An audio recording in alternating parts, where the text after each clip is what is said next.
Hoy vamos a meternos en uno de los debates más importantes de nuestra época. ¿Qué pasa con la ciencia y la fe? Arranquemos con la pregunta del millón, la que de verdad pone todo sobre la mesa. A ver, ¿son la ciencia y la fe dos caminos que no se cruzan nunca? ¿O será que hay otra forma de ver lo que se nos está pasando por alto? En general, la historia que nos cuentan es la de un conflicto, ¿no?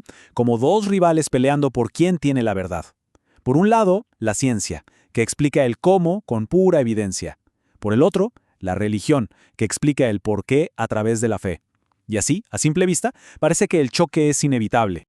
Pero, ¿y si les dijera que esta guerra no siempre estuvo ahí? Porque si miramos la historia, la cosa cambia, y mucho.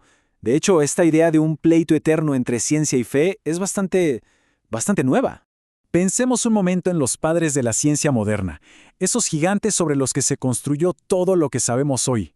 Kepler, Galileo, Newton, Maxwell. ¿Qué tenían en común? Pues que todos eran creyentes, y con una fe muy profunda. Y ojo, esto no es un dato menor, para nada. Es un hecho clave en toda la historia de la ciencia. Y aquí está lo interesante. Para estos pioneros, su fe no era un freno. Al contrario, fue el motor que los impulsó a descubrir. Como creían en un creador lógico y ordenado, pues esperaban encontrar un universo con leyes, un universo que se pudiera entender. Y esto no es cosa del pasado, ¿eh? Un estudio sobre los premios Nobel del siglo XX encontró que más del 60% se identificaban como creyentes, lo que nos muestra que incluso en la élite de la ciencia, la fe y la razón no solo pueden ir de la mano, sino que muchas veces florecen juntas. Entonces, ¿de dónde sale todo este supuesto conflicto? Bueno, muchas veces el problema nace de cómo entendemos una sola palabra: fe. Para desenredar esto, primero hay que entender qué significa de verdad. Hoy en día es común escuchar que la fe es creer a ciegas, ¿cierto? Como una forma de aceptar cosas sin tener ni una sola prueba. La idea de que justo donde se acaba la razón, ahí empieza la fe. Pero, si nos vamos al origen, el significado es casi lo contrario. La palabra fe viene del latín fides, que tiene que ver con confianza, confiabilidad, una confianza que se basa en evidencia.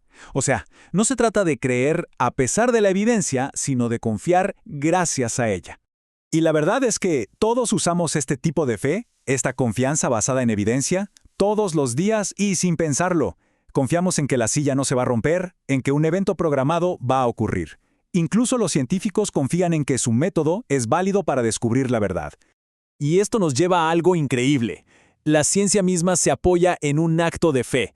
Requiere creer, de entrada, que el universo es ordenado, que es lógico y que lo podemos entender.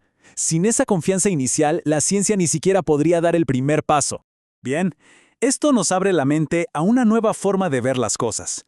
Hay una analogía muy sencilla que explica perfecto cómo dos tipos de respuestas totalmente distintas pueden ser correctas al mismo tiempo, sin pelearse entre sí. Imaginen que preguntamos por qué está hirviendo una tetera. Hay una respuesta científica, que tiene que ver con el calor y las moléculas. Y hay una respuesta personal. Alguien quiere un té. La explicación científica no cancela la personal, ni al revés. Las dos son verdad, y de hecho se necesitan para tener la historia completa. Si aplicamos esta misma lógica, la ley de la gravedad de Newton no compite con Dios para explicar el universo. Es como decir que las leyes de la ingeniería compiten con Henry Ford para explicar el auto. Una cosa explica el mecanismo, el cómo funciona. La otra explica la intención, el propósito, el por qué existe. Esta diferencia entre el cómo y el por qué nos revela algo importantísimo. La ciencia, con todo lo increíble que es, tiene sus límites. Es una herramienta súper poderosa, pero está hecha para responder a un tipo de preguntas, y deja otras, las deja fuera de su alcance. El premio Nobel Sir Peter Medawar lo dijo muy claro. La ciencia no puede responder las preguntas más profundas sobre el sentido de la vida, esas preguntas que se hacen los niños. Las preguntas sobre el porqué de nuestra existencia simplemente no se pueden meter en un laboratorio. La idea de que la ciencia es el único camino para encontrar la verdad se llama cientificismo. Y es clave entender que esto es una postura filosófica, no es una conclusión científica. La ciencia misma no puede probar que es la única fuente de conocimiento. Eso ya es una creencia sobre la ciencia. De hecho, si el cientificismo fuera cierto, casi todo lo que valoramos como humanos, la belleza, la moral, el amor, la justicia, sería incognoscible o, peor, irrelevante. La vida se nos quedaría vacía de casi todo su significado. Entonces, en lugar de ver un conflicto, podemos pensar en la ciencia y la fe como dos herramientas distintas, pero igual de valiosas, para entender lo que nos rodea. Son como dos ventanas que dan al mismo paisaje, pero desde ángulos diferentes. Cada una nos muestra cosas que la otra no puede. Esto nos abre una forma completamente nueva de ver el mundo. Y nos deja con una pregunta final para pensar. En lugar de forzarnos a elegir entre el cómo de la ciencia y el porqué de la fe, ¿qué pasaría si para tener la imagen completa de la realidad necesitáramos las dos?